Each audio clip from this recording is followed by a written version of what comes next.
They said she was born under a red moon and that anyone born that night was marked by the devil. They said she could talk snakes out of their skins, that she could charm a man's soul straight out his body, and that her footsteps made crops wilt.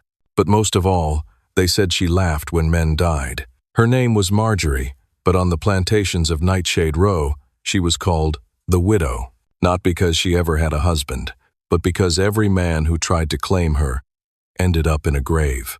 No one knew her true age. No one knew where she came from. All they knew was that she had been sold 3 times, escaped twice, beaten once to the edge of death, and still lived with a smile like she knew something no one else did. When the Klan began rising in the Louisiana parishes, burning crosses and dragging people from their cabins, they should have left the widow alone. But hatred makes men stupid, and 8 Klansmen were the stupidest of them all. They tried to teach her a lesson. They wanted to break her. They wanted to make an example out of her. By sunrise, all 8 would lay dead in the dirt, clutching their throats, eyes bulging, while the widow stood over them, laughing like a woman who had been waiting her whole life for justice. This is how it began. The night the Klansmen came for her, the air was so still that even the frogs held their breath. The cicadas fell silent. The swamp birds tucked themselves into the trees. It was as if the whole world sensed the violence creeping through the woods. Marjorie stood in her small cabin, grinding herbs in a wooden bowl. Her hands moved slow, calm. Her smile was faint but steady, like she was listening to a joke only she could hear. A soft knock tapped at her door. "Who is it?" she asked, her voice smooth as molasses. A young boy's whisper answered, sharp with fear. "Miss Marjorie, they comin'. 8 of 'em. Horses too." She didn't look afraid. She wiped her hands on her apron and walked to the door. When she opened it, she saw the boy trembling, sweat beading across his forehead despite the night chill. "Where are they now?" she asked. "Crossin' the cane field. They got ropes, guns, torches." Marjorie bent down, cupped the boy's cheek gently, and pressed a kiss to his forehead. "Go on home. Lock your mama's door. Don't look out the window. But go," she said.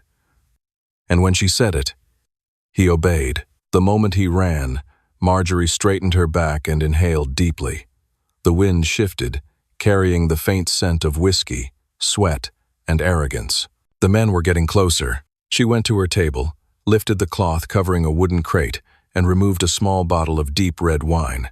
The glass was old and cloudy, but the liquid inside glowed like garnet in the lamplight. Her smile widened. "Been savin' you for a special night," she whispered. Then she placed 8 pewter cups in a row. The Klansmen stopped outside her cabin with the loud clatter of hooves and boots. Their hoods glowed pale in the moonlight. One of them kicked her door so hard it shook on its hinges. "Come on out, witch," he snarled.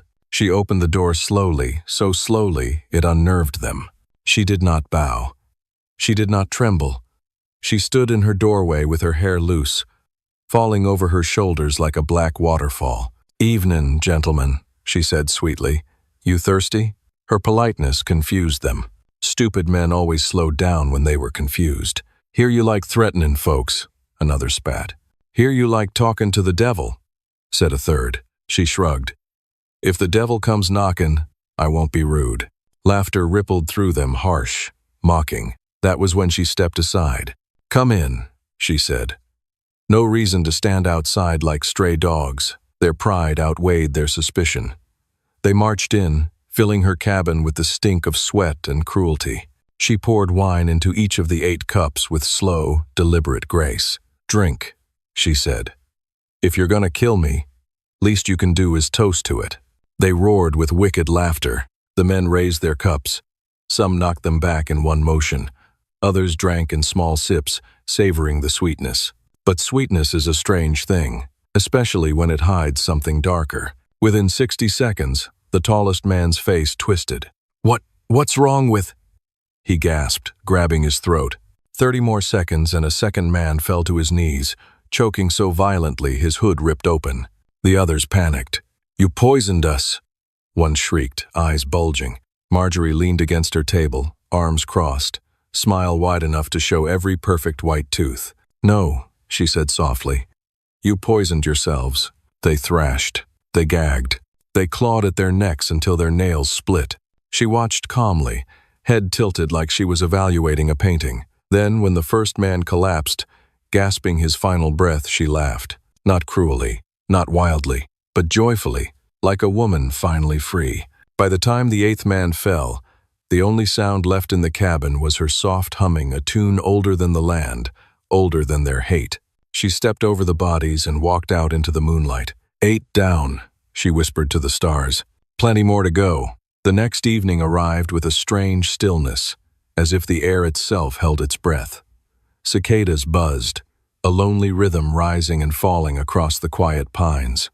Lila set her hand on the old cedar table in her kitchen hut, feeling the grooves carved by 15 years of chopping herbs, mixing remedies, grinding roots. But tonight, she was grinding nothing. Tonight she was waiting. Word traveled fast among men who believed themselves powerful, faster still among cowards who hid behind sheets. By sundown, Lila knew. The men responsible for Samuel's death, the ones who had dragged him into the swamp and left his body for gators, were coming. Not with ropes this time, not with torches, but with thirst. In grief, they sought comfort. In guilt, they sought numbness.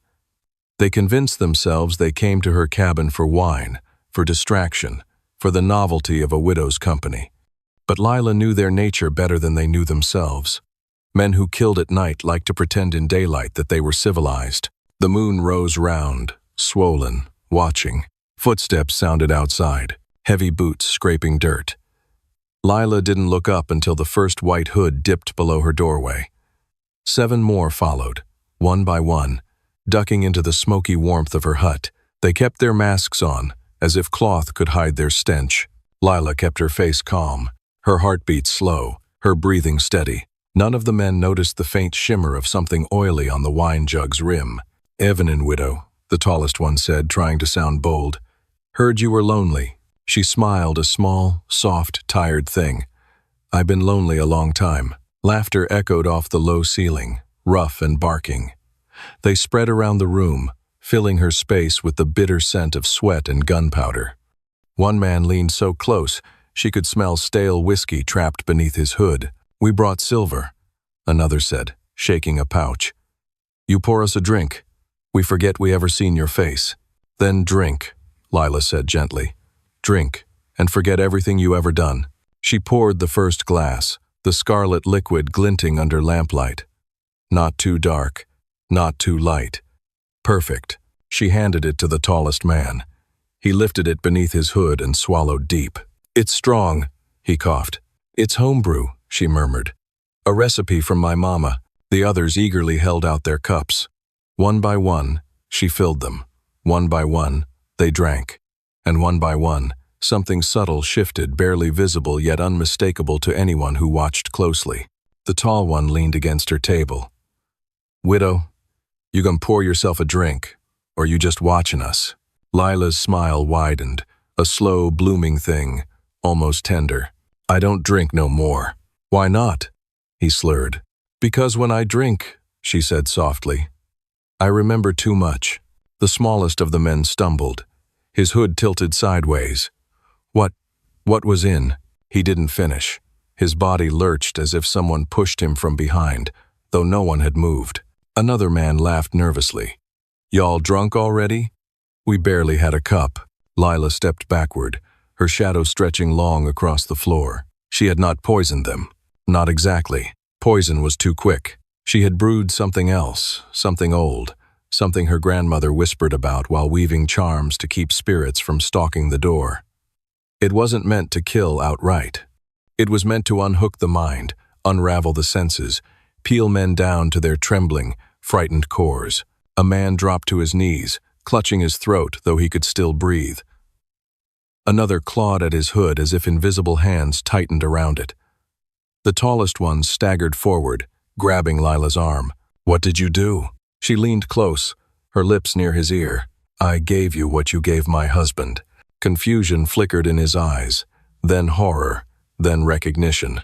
One by one, their bodies rebelled. Muscles twitched, voices cracked. The room filled with groans, curses, desperate gasps for clarity. Their legs buckled, their masks slipped. Fear split open their bravado like rotten wood. You ain't dying, Lila said calmly, watching them collapse like men who'd been starved of mercy. Not yet. She lifted the jug again, swirling the dark liquid. The drink don't kill fast. It kills slow. First your sight, then your breath, then your heartbeat. Her voice was whisper smooth. But before that, it makes you see the truth. The man on the ground convulsed. Truth? That Samuel never begged, Lila said. Not once, but I hope y'all do. Their limbs spasmed. Their voices cracked. The hut trembled with their suffering. Lila stepped outside, letting the night wind cool her skin.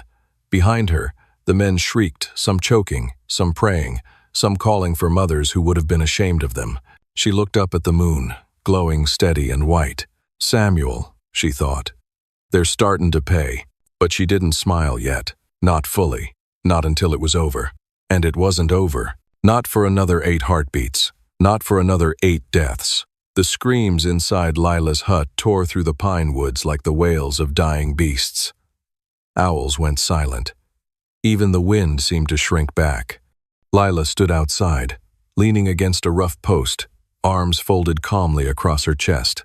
Inside, chaos rattled the walls. It started with frantic thrashing boots, scraping the floor, chairs overturning, men clawing at anything solid as if the earth beneath them had liquefied.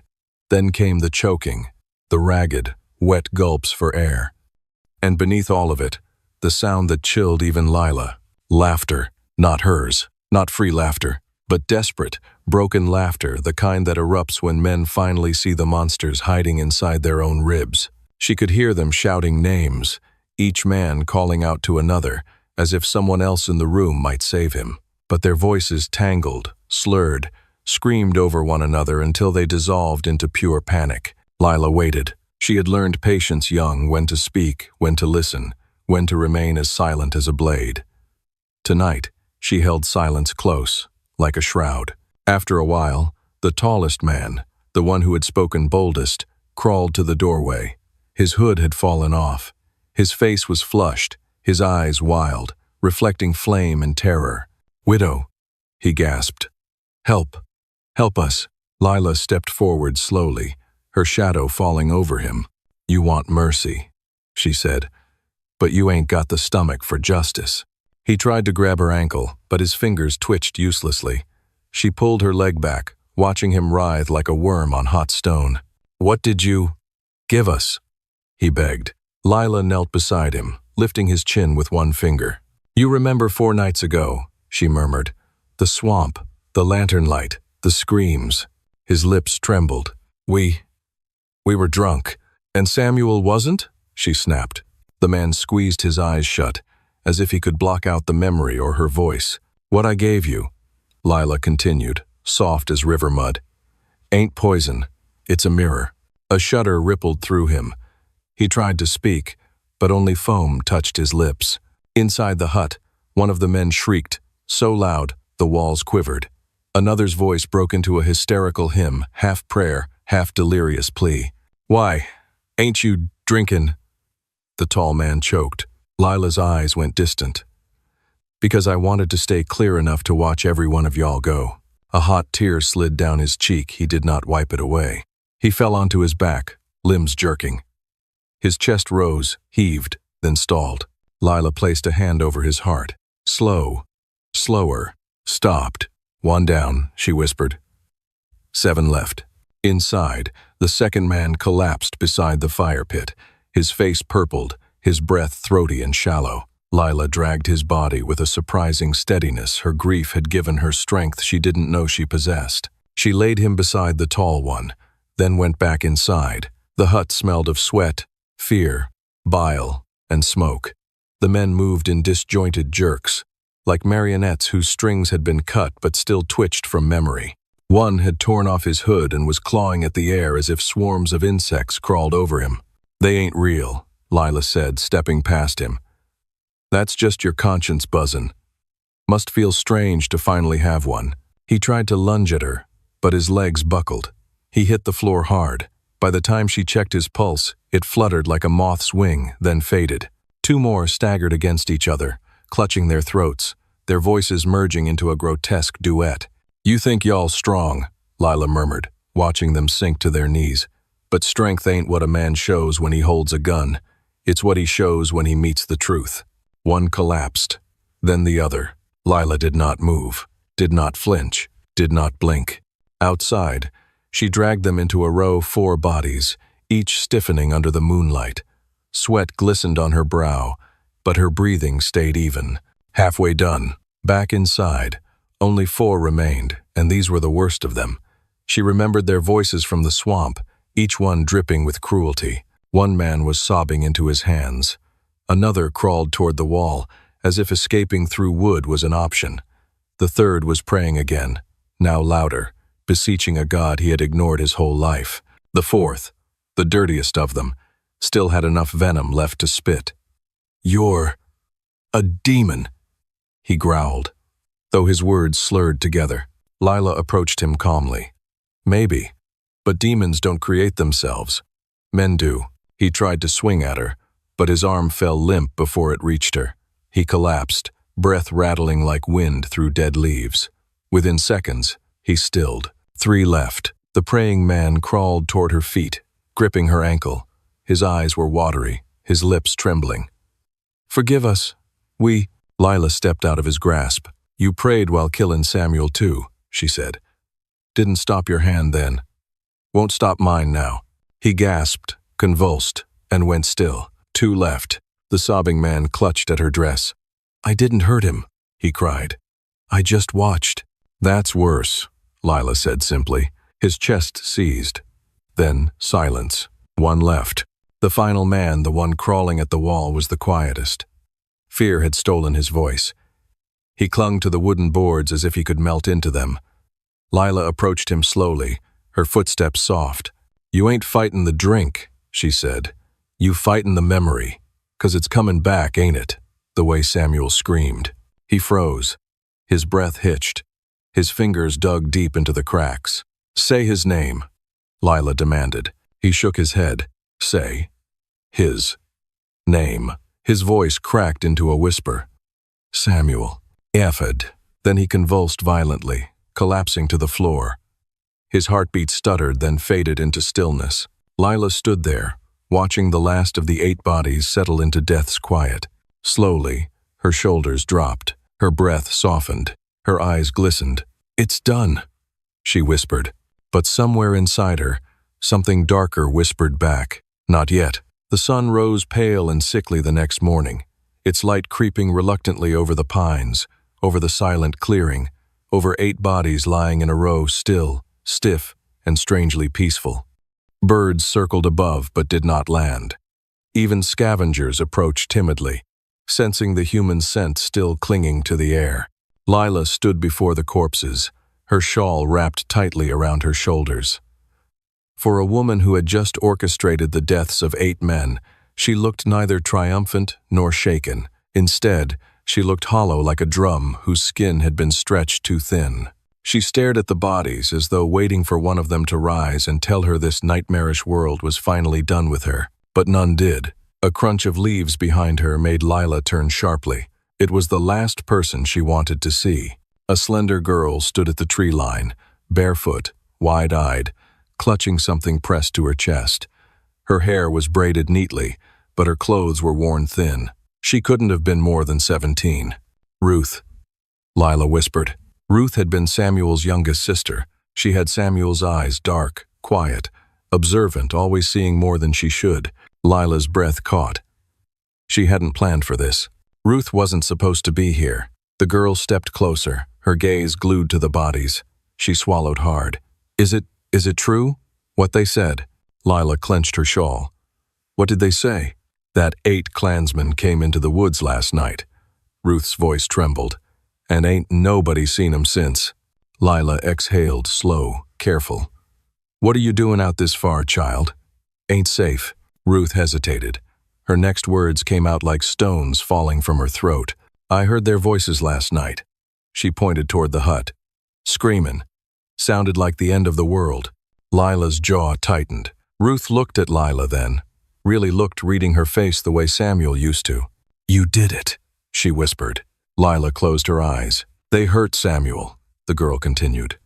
And you made sure they paid. Lila turned sharply. I ain't do it for vengeance. Then what? Ruth asked softly. Lila paused.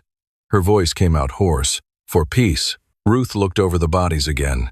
Does it feel peaceful? Lila didn't answer. Ruth moved closer and slowly dropped the object she'd been holding. It hit the dirt with a soft thud, a folded shirt. Samuel's work shirt, patched at the elbows.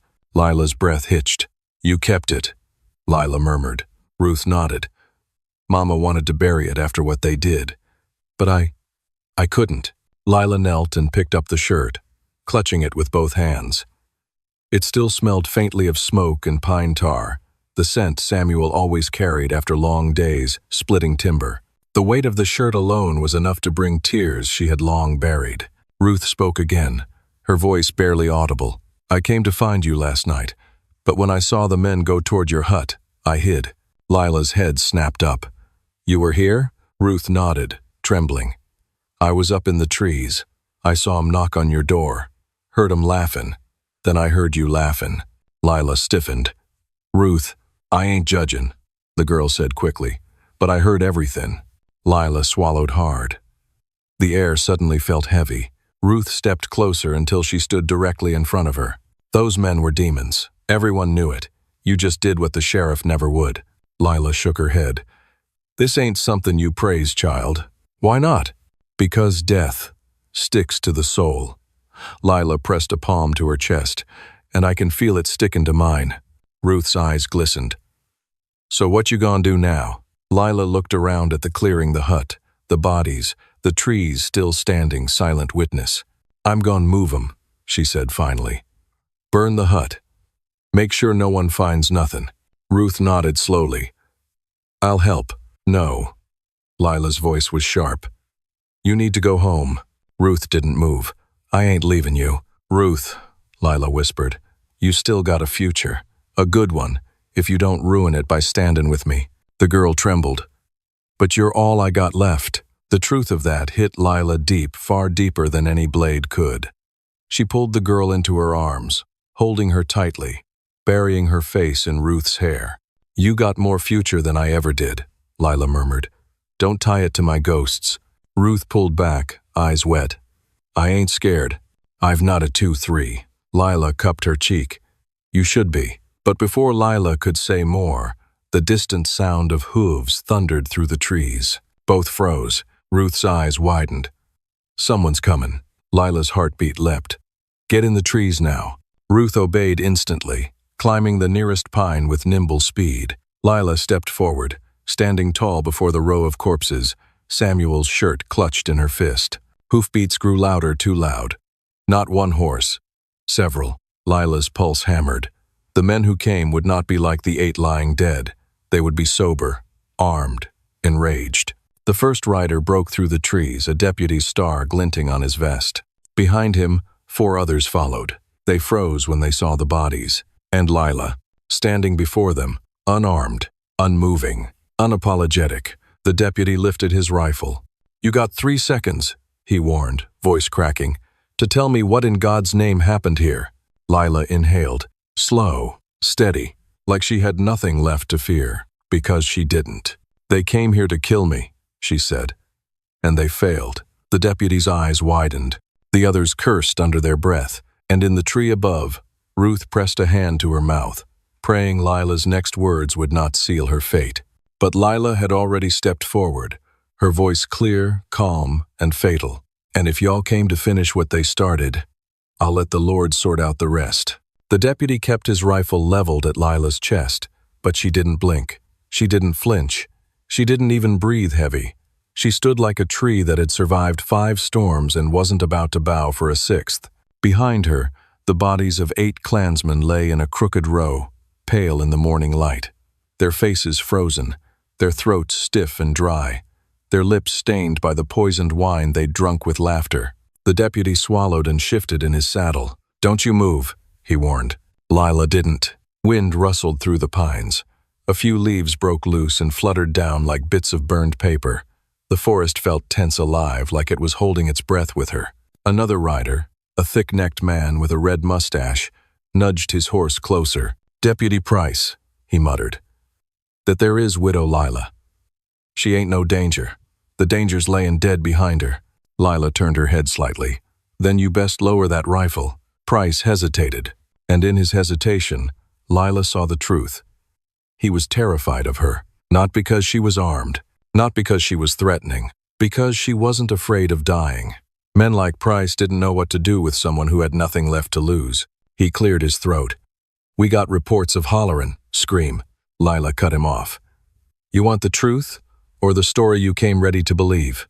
The other riders exchanged looks. Price frowned. The truth, Lila nodded once.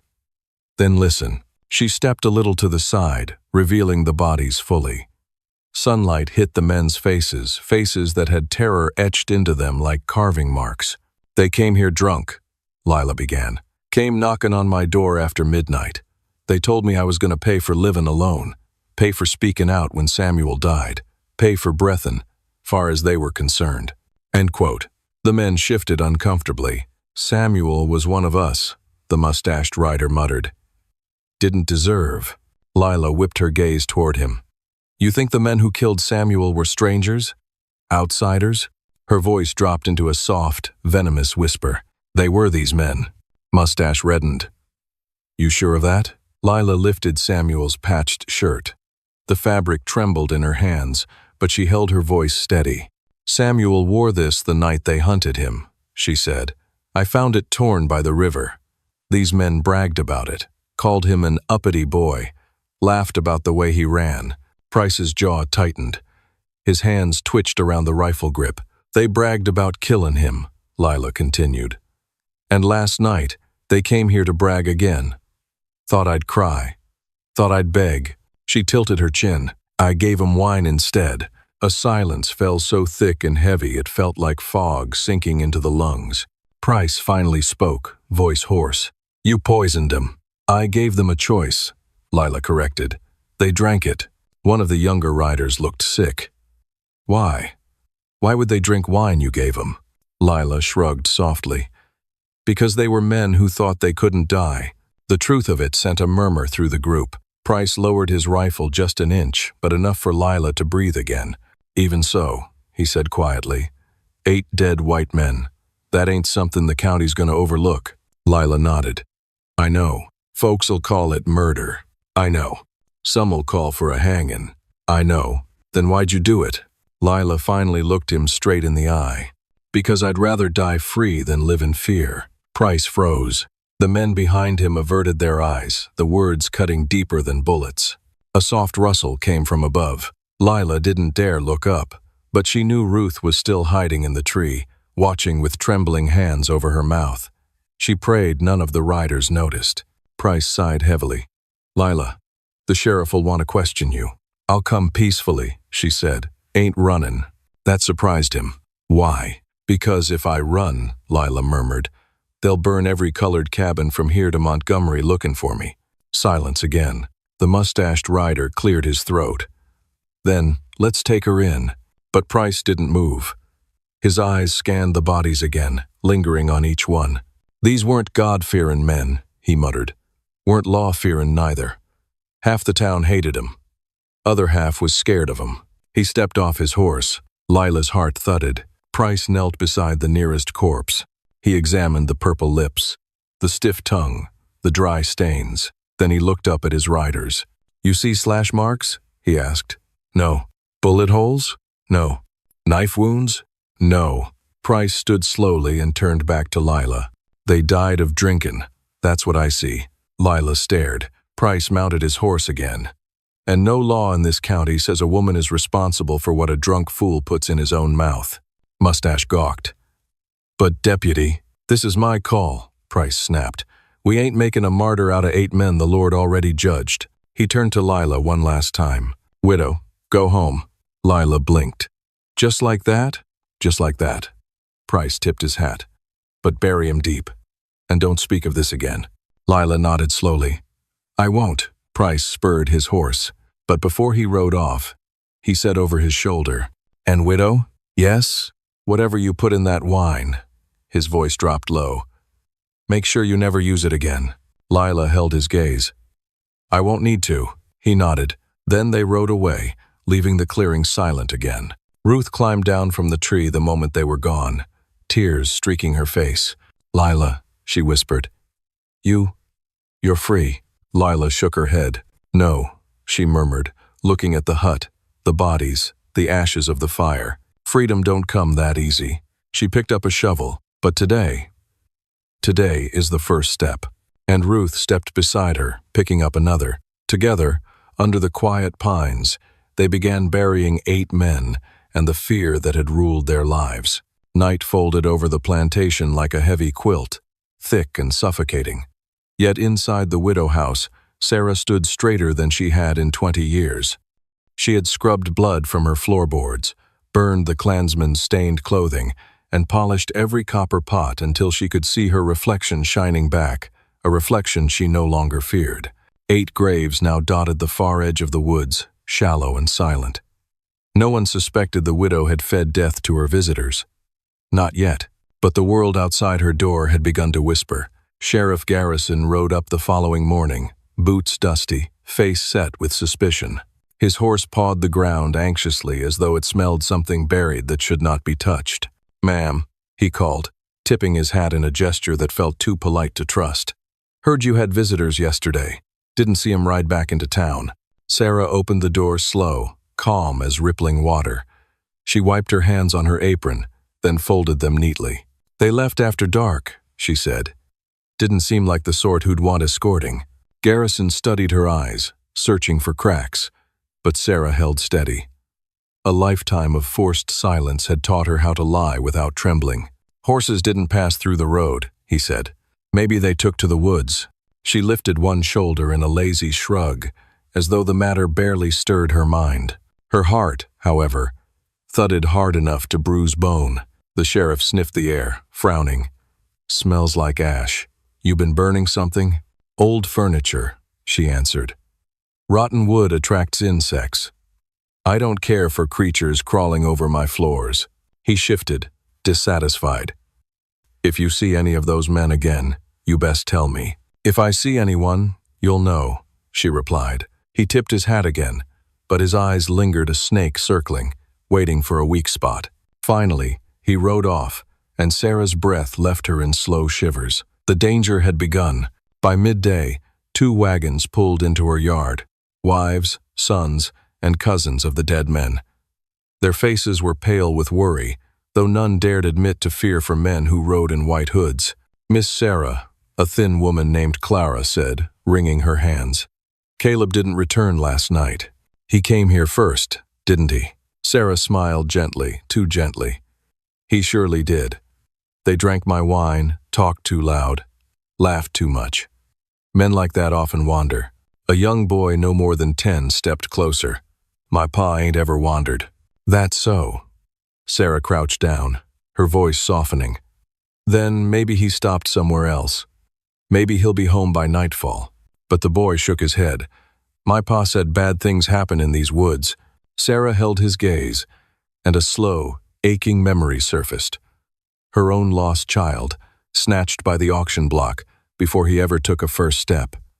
Pain flared through her chest. She reached out, brushing a strand of hair from the boy's forehead, a small kindness she could never give her own blood. "Your pa should have known better than to follow shadows," she murmured. Clara stiffened. "Shadows?" Sarah rose. "Darkness always follows a wicked man." Their eyes widened. She realized she should not have said it, but something in her had grown tired of shrinking. "Search the woods if you want," Sarah continued. "But be careful. The night keeps what it wants." They left uneasy, glancing back at her as though she were the ghost haunting the land. Perhaps she was. As the sun dipped, Sarah walked to the slave quarters. Conversations halted at her approach, not out of fear, but awe. She was no longer the quiet widow who stitched blankets. She had become a legend in a single night. Old Moses rocked forward on his stool. "Woman, you glowing," he whispered, "like you swallowed lightning." Sarah smiled sadly. "Lighting burns, Moses. Then let it burn what it need to," the old man rasped. "You done something big, didn't you?" The younger slaves leaned in. Sarah lowered her voice. "8 men who came to scare me. Won't be scaring anyone else. Gasps rose. One woman crossed herself. Another bit her lip so hard blood welled. You killed Klansmen? A boy whispered, trembling. Sarah shook her head sharply. Lower your voice, and don't say killed. Say ended.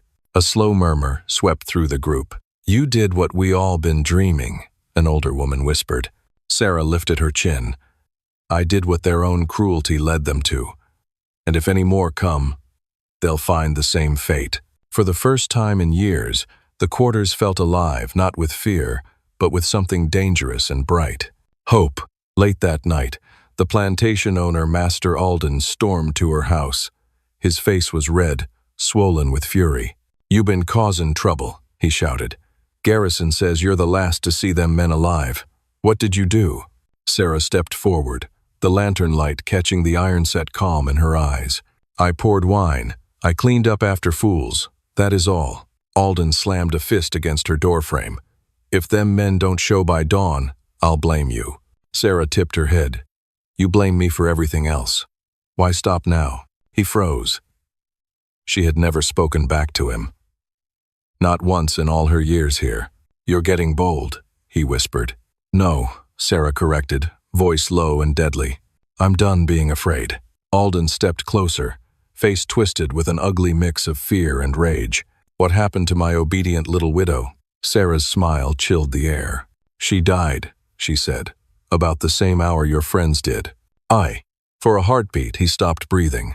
Then he backed away, not because he believed her guilty, but because he finally realized she could be. When Alden retreated into the darkness, a strange, quiet triumph settled over Sarah. She closed the door, bolted it, rested her forehead against the wood. The world was shifting. Rumors were rising. Danger brewed on every side. And yet, for the first time, she felt powerful. The widow who once cried into her pillow now stood tall enough to cast a shadow over every man who'd ever hurt her. But shadows attract more shadows, and the night was far from done with her. Tomorrow, the hunters would come, and Sarah would be ready. Dawn broke pale and thin, the kind of morning where silence felt like a warning rather than peace. Sarah stood on her porch, arms folded, watching fog roll over the fields like spilled milk. The earth beneath the mist hid 8 shallow graves, 8 secrets the land wasn't sure it could hold. She sensed it before she heard it. A tremor in the distance, a faint thudding, rhythmic as a war drum.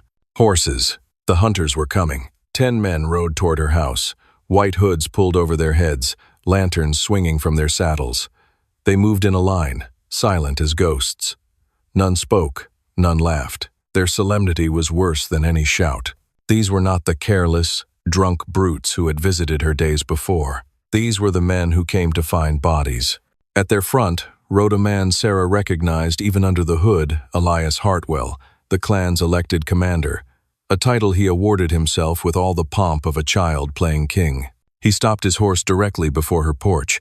Widow Sarah, he said, his voice dripping false politeness. You know why we're here. Sarah held his stare.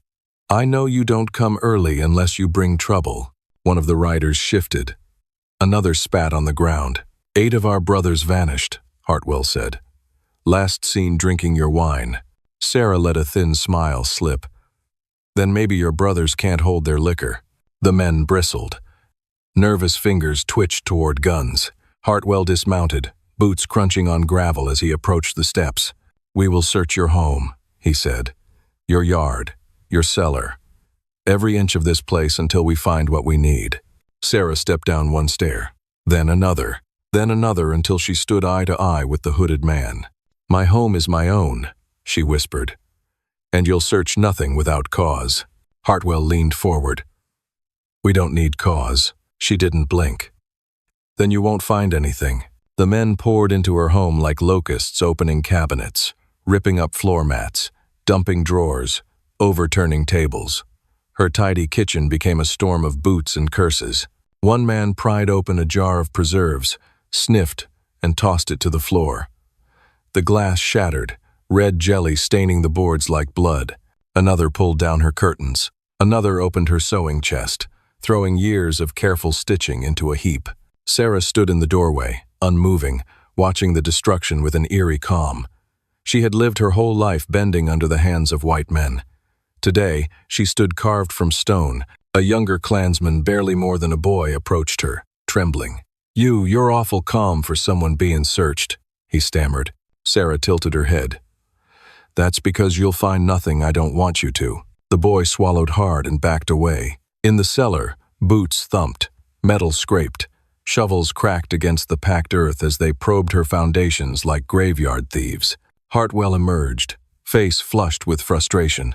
"No bodies," he muttered. "Because you're looking in the wrong place," Sarah replied sweetly. He froze, eyes narrowing. "What did you say?" "I said," she repeated slowly, "maybe your brothers chose a path you don't walk." Hartwell yanked off his hood. His face was square, pink-skinned, with small, mean eyes, and a jaw clenched like a fist. Without the hood, he looked less terrifying, just another man angry he didn't have control. "You're playing a dangerous game, Widow," he whispered. Sarah stepped closer. "So are you. You think a woman like you scares me?" "I think," she said, voice low and unshakable, "I scare you more than you expected." A ripple of unease spread through the men. Some shifted on their feet. Others exchanged glances. No one touched her. Hartwell's lips tightened. "If you're hiding something, we'll find it." "Search the whole plantation," Sarah said. "Turn every stone. Dig up every fence post. You'll find nothing but dirt and your own shadows." Hartwell stared hard, as if trying to peel her open with his eyes. Then he turned. "Mount up," he barked. "We search the woods." The riders headed toward the tree line, the very place Sarah prayed they wouldn't go. She followed at a distance, walking slowly, head high. She didn't run. Running was guilt. Running was fear. She walked like a woman with the earth on her side. The men spread out, dragging lanterns through the underbrush. Shovels sank into soil. Dogs barked, sniffing, circling. Sarah clenched her hands behind her back. If they dug even a foot too far left. If the earth shifted since last night. If the wind carried the wrong scent. But the land held its silence. The graves remained hidden by roots and leaves, protected by the one thing the Klansmen feared most, nature they couldn't control. After an hour of fruitless searching, Hartwell slammed his shovel into the ground. "They ain't here," he snarled. Sarah stepped forward. "Perhaps the forest kept them." One Klansman shivered. "This place feels cursed." "Maybe it is," she answered. Hartwell approached her again, 2 feet away, breath hot with fury. "If we find out you had anything to do with this anything, you'll hang." Sarah met his threat with an icy smile. "Hanging is a fate reserved for the guilty," she said, "not the clever." His nostrils flared. He lifted his hand, ready to strike her, but something stopped him. Maybe it was the steady way she met his eyes. Maybe it was fear of touching a woman who felt untouchable. Or maybe it was the growing murmur among his own men. "Leave her. This land ain't right." Hartwell lowered his hand. "This isn't over," he hissed. Sarah's voice was soft as velvet, sharp as a blade. "No," she said, "it isn't. Not for me, and certainly not for you." At last, Hartwell mounted his horse. One by one, the others followed, their lanterns flickering like dying stars as they rode away from the widow house. Not one looked back. Sarah stood alone in the clearing, wind lifting the hem of her dress. She waited until the last hoofbeat faded, before allowing her body to tremble just once. Then she exhaled, slow, deep, free. 8 men were dead. 10 more were hunting ghosts. And Sarah? She was no longer prey. She was becoming something far more dangerous. A legend whispered in fear. A shadow that laughed back at the dark. A widow who fed death to her enemies and watched calmly as they swallowed it. The hunters had come in white, but they would leave in black. Because Sarah was not done, not even close. Night fell like ink across the widow house, pulling shadows long and thin across the yard. Lanterns swung in the breeze. Though no one lit them, Sarah didn't need light to see. She could feel every sound, every movement of the earth underfoot, every shiver in the trees. Tonight was not for sleep. Tonight was for reckoning. Word traveled fast through the forest and the hills. Whispers of what the widow had done the wine. The 8 men had reached every corner of the surrounding plantations. Some came out of fear. Some came out of curiosity. Others came for vengeance. Sarah didn't care which was which. She had prepared her yard, her house, her very land for this moment. Lanterns lined the paths, but they were empty of fire. Shadows formed shapes of their own, dancing in the moonlight as if the night itself obeyed her command. A soft knock at the door. She opened it to see a single figure standing in the fog. A man in a hood, but not the white hood of the Klan. This one was darkened, more subdued, but with eyes that gleamed like sharpened steel. "You're expecting us," he said. Sarah's lips curved into a smile. "I am, but I was expecting a dozen." The man's eyes widened slightly. He had heard of the widow's cunning, but now he would see it firsthand. "We didn't know. We didn't believe." Sarah held up a hand. "No one believes until they see. Tonight, you will." The yard became a stage. Tables of rough wood held nothing edible, nothing tangible, but the men didn't notice. Shadows danced across the boards, moving as if alive. The wind whispered through the trees, carrying voices that weren't there. From inside, Sarah emerged, holding a simple decanter. She poured into cups placed on the table. The liquid glimmered like black mercury. The men leaned forward, driven by greed and curiosity, each thinking they could outwit her. They drank. At first, nothing happened. Just the bitter taste, a chill that crept along their spines. Then came a sound, soft at first, like the hum of a choir, rising in a chorus that filled the night. 8 voices, singing through the darkness. 8 men they knew had vanished. 8 mouths they would never hear speak again, but now their voices rose, cold and pure, weaving around the living in harmony. The men froze.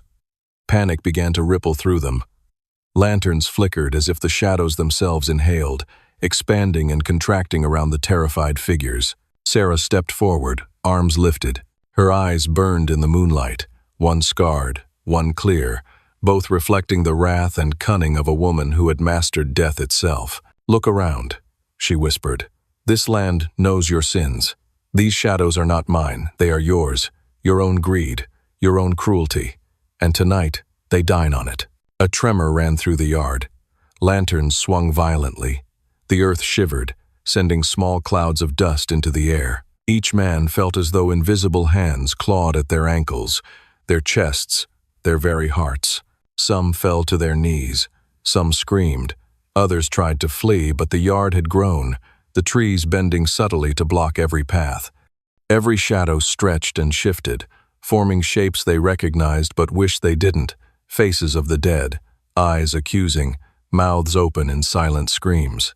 Sarah's voice cut through the chaos, sharp as a blade. "Drink deeper. Listen closer. Remember the 8 you killed, the 8 who are now your ghosts." One by one, the men collapsed, convulsing as though possessed by visions they could not comprehend. They heard whispers of their own sins, the women they harmed, the slaves they struck, the laughter they silenced. And through it all, the choir of 8 sang relentlessly, their song a dirge that would not end until justice had been felt in every trembling body. Sarah walked among them, calm, collecting each man's gaze and holding it like a mirror. "You thought death was the end," she said. "But for me, for this land, death is only a beginning, and your beginning ends here." A final tremor shook the yard. Lanterns fell, splintering. Shadows collapsed into the soil, and when the night grew still, nothing remained of the 10 men but their terror and a faint, lingering hum, the harmony of those 8 who had been wronged, echoing through the fog forever. Morning broke with a quiet the widow had not felt in years. No birds, no wind, no sound but the occasional drip of dew from the trees. The yard was empty except for Sarah, standing alone. Her dress was clean, her hands steady, her eyes gleaming. 8 men had vanished from the earth, and 10 more had been haunted beyond their living memory. Sarah turned to the rising sun. She whispered softly, a prayer to no one in particular, "Let them rest, and let those who come after remember. This is my land, my reckoning, my law." And with that, she walked inside, leaving the shadows of the night to dissolve into legend. The story of the widow who fed 8 men to justice spread across plantations, whispered from one trembling mouth to another. Children were warned. Grown men trembled. and even the forests seemed to hold their breath when her name was spoken. Sarah had not just survived, she had rewritten what fear could do, and how a single woman could turn terror into triumph. The night belonged to her, and the ghosts, singing still, belonged to her as well.